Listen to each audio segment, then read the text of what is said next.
हर vote के पीछे एक कहानी होती है, एक उम्मीद होती है, एक शिकायत होती है। और असम के हाजों में, जहां ब्रह्मपुत्र नदी हर साल जमीन की किस्मत लिखती है, वहां की कहानी और भी गहरी है। आज हम इसी कहानी को समझेंगे। हाजो असेंबली कॉन्स्टिट्यूएंसी नंबर 55 के जनादेश का आइए विश्लेषण करते हैं। तो इस पूरे विश्लेषण को हमने 6 हिस्सों में बांटा है। पहले हम हाजों की ज़मीनी हकीकत को जानेंगे, फिर देखेंगे कि आंकड़े क्या कहते हैं। उसके बाद जनादेश के पीछे के कारणों को खंगालेंगे, थोड़ा इतिहास में झांकेंगे और फिर एक ऐसे गवर्नेंस मॉडल पर बात करेंगे जो लोगों की आवाज़ सुन सके और उस पर काम भी कर सके। तो चलिए शुरुआत करते हैं पहले हिस्से से, हाजो वहां की मिट्टी की कहानी। क्योंकि किसी भी जगह की राजनीति को समझने के लिए उसकी जमीन और लोगों के रिश्ते को समझना बहुत जरूरी है।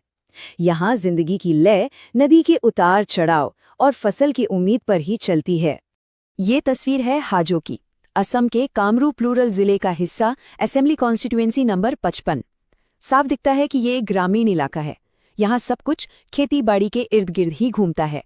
इसलिए यहाँ का समाज हो या सियासत, उसकी जड़ें इस मिट्टी से बहुत गहराई से जुड़ी हुई हैं। लेकिन इस जमीन का एक दर्द भी है, जो हर साल नासूर बनकर उभरता है। बाढ़। हर साल 98 से ज्यादा गांव ब्रह्मपुत्र की चपेट में आ जाते हैं। समझिए, ये सिर्फ पानी का सैलाब नहीं है, ये लोगों की रोजी रोटी का बह जाना है, उनके पशुओं का खो जाना है, उनके घरों का तबाह हो जाना है। एक ऐसा सिलसिला जो साल दर साल लोगों के सब्र की परीक्षा लेता है।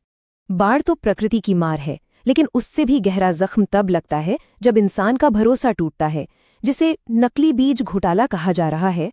उसमें हुआ क्या? किसानों को महंगे दामों पर खराब क्वालिटी के बीज दे दिए गए। नतीजा, फसल पूरी तरह बर्बाद। ये सिर्फ पैसे का नुकसान नहीं था, ये सिस्टम पर, किसान के विश्वास पर एक बहुत बड़ा प्रहार था।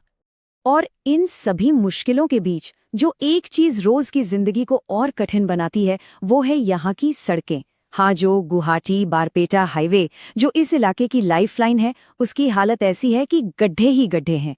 सोच के देखिए, बारिश के मौसम में क्या होता होगा। व्यापार रुक जाता है, किसी को अस्पताल ले जाना हो तो कितनी दिक्कत होती होगी। सब कुछ ठप सा पड़ जाता है। तो ये हैं वो मसले, वो जमीनी हकीकत जिनसे हाजो के लोग हर दिन जूझते हैं। अब चलिए देखते हैं कि इन एहसासों को, इन मुद्दों को मतदाताओं ने 2021 के चुनाव में आंकड़ों में कैसे तब्दील किया। शुरू करते हैं हमारा दूसरा हिस्सा, मतदाताओं की आवाज नंबर्स में। सबसे पहले इस नंबर पर गौर कीजिए, 85.19%। ये 2021 का वोटर टर्नआउट है। ये कोई मामूली आंकड़ा नहीं है, ये बहुत ज्यादा है। और इसका साफ मतलब है कि यहाँ का वोटर जागरूक है, वो अपनी बात कहना चाहता है वोट के जरिए। हाजो के लोग शांत बैठने वालों में से नहीं हैं। ये आंकड़ा इस बात का सबूत है। तो इतने बड़े टर्नआउट के बाद फैसला क्या आया? देखिए, 2021 में बीजेपी को 43.63% वोट शेयर के साथ जीत हासिल हुई। उनके पीछे एजेपी यानी असम जातीय परिषद 34.15% के साथ दूसरे नंबर पर रही और कांग्रेस का वोट शेयर 18.79% तक सिमट गया। जीत का अंतर भी देखिए, 14,000 से ज्यादा वोट्स। ये एक काफी बड़ा और डिसाइसिव मार्जिन माना जाएगा। आंकड़ों को समझने के लिए हाजो की डेमोग्राफी को देखना भी जरूरी है। यहाँ लगभग 56% हिंदू और करीब 44% मुस्लिम आबादी है। इसके अलावा शेड्यूल कास्ट की संख्या 14% है।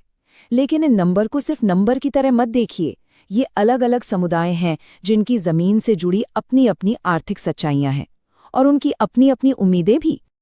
अब आते हैं इस विश्लेषण के सबसे अहम हिस्से पर, सेक्शन 3, जनादेश का एनाटमी।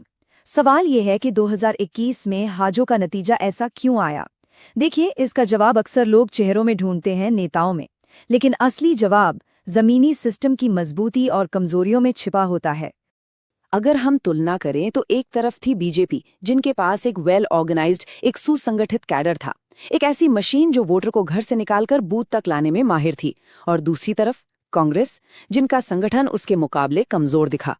2021 का परफॉर्मेंस भी आशा के अनुरूप नहीं था और उस पर एक पूर्व सदस्य ने वोट काटकर उनकी राह और मुश्किल कर दी। इससे साफ जाहिर होता है कि जब टर्नआउट इतना हाई हो तो चुनाव सिर्फ नारों से नहीं जीता जाता। जीत हार का फैसला इस बात से होता है कि किसका ग्राउंड गेम, किसका ग्रासरूट संगठन ज्यादा मजबूत है। लड़ाई विचारों की तो थी ही, लेकिन उससे ज्यादा इस बात की थी कि कौन उन विचारों को वोट में तब्दील कर पाता है।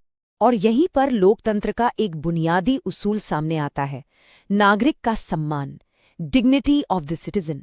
जनता और नेताओं के बीच एक ऐसा संवाद हो जहां नेता सुने और जिम्मेदारी के साथ जवाब दें। ये सिर्फ एक चुनावी वादा नहीं है, ये चुने हुए प्रतिनिधि और मतदाता के बीच एक पवित्र विश्वास का रिश्ता है। चलिए अब थोड़ा समय में पीछे चलते हैं और हाजो के चुनावी इतिहास को देखते हैं। सेक्शन 4, अतीत के चुनावों की गूंज। क्योंकि हाजो का इतिहास हमें बताता है कि यहाँ का वोटर अपनी पसंद बदलने में देर नहीं लगाता। पिछले कुछ दशकों की कहानी बड़ी दिलचस्प है। देखिए, 2001 में कांग्रेस लगभग 49% वोट के साथ टॉप पर थी। सिर्फ 5 साल बाद 2006 में एजीपी ने सबको चौंकाते हुए 61% से ज्यादा वोट हासिल किए। फिर आया 2011 के बाद का दौर, जहां से बीजेपी का ग्राफ तेजी से ऊपर गया। उनका वोट शेयर 7% से बढ़कर सीधा 43% पहुंच गया और ठीक इसी दौरान कांग्रेस का वोट शेयर 34% से गिरकर 18% पर आ गया। ये आंकड़े चीख चीख कर कहते हैं कि हाजू के वोटर किसी एक पार्टी से बंधे नहीं हैं। तो हमने समस्याओं को समझा, आंकड़ों को देखा, इतिहास को भी जाना। अब सवाल उठता है कि आगे का रास्ता क्या है।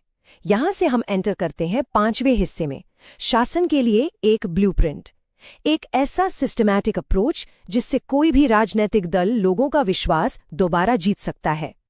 इस ब्लूप्रिंट की नींव है एक फ्रेमवर्क जिसे हम चतुर्मुख सिद्धांत कहते हैं। इसका मतलब है गवर्नेंस के लिए एक 4 पिलर यानी 4 स्तंभों वाली स्ट्रैटेजी। ये 4 स्तंभ है इलेक्टोरल, ऑर्गेनाइजेशनल, नैरेटिव और रिसोर्स। आइए इन चारों को आसानी से समझते हैं। पहला, इलेक्टोरल यानी चुनावी। इसका सिंपल सा मतलब है बोलने से पहले सुनो, बूथ लेवल पर जाकर लोकल सर्वे करके लोगों की बात सुनो। दूसरा, ऑर्गेनाइजेशनल यानी संगठन, नीचे से जमीन से संगठन को दोबारा खड़ा करना, अपने कार्यकर्ताओं को इस तरह ट्रेन करना कि वो लोगों की शिकायतों को सुलझा सकें। तीसरा, नैरेटिव यानी कहानी, एक ऐसी सच्ची कहानी जो लोगों के अनुभवों से निकली हो, जैसे नकली बीज घोटाले के बाद किसानों के अधिकारों की एक ऐसी कहानी जो विश्वास पैदा करे। और चौथा है रिसोर्स यानी संसाधन, सही जगह सही समय पर मदद पहुंचाना, जैसे बाढ़ राहत के लिए आसान टेक्नोलॉजी का इस्तेमाल करना। लेकिन इस पूरे काम में एक बात का ध्यान रखना बेहद जरूरी है, प्राइवेसी और कंसेंट।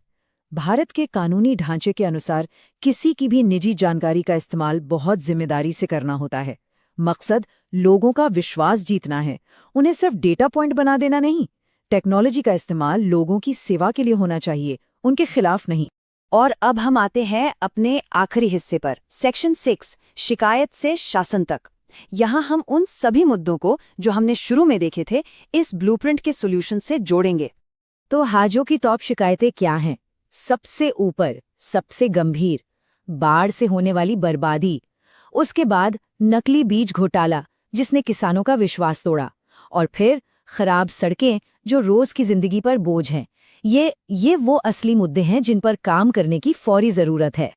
और यही सब हमें एक बुनियादी सवाल पर लाकर खड़ा कर देता है। जब लोगों के ज़मीनी मसलों को सालों तक नज़रअंदाज किया जाता रहे तो विश्वास का वो टूटा हुआ धागा दोबारा कैसे जुड़ेगा? शायद इसका जवाब एक ऐसे गवर्नेंस मॉडल में है जो सिर्फ बोलने पर नहीं बल्कि सुनने, समझने और फिर एक्शन लेने पर टिका हो। विजन एक ऐसे सिस्टम का है जहां किसी का भी आंसू बेकार न जाए। यदि आप एक जन केंद्रित नेता बनना चाहते हैं और अपने निर्वाचन क्षेत्र का उत्थान करना चाहते हैं तो blueprintstrategies.ai से mgr@blueprintstrategies.ai पर संपर्क करें या 08042046102 पर कॉल करें। राजनीति से परे उद्देश्य।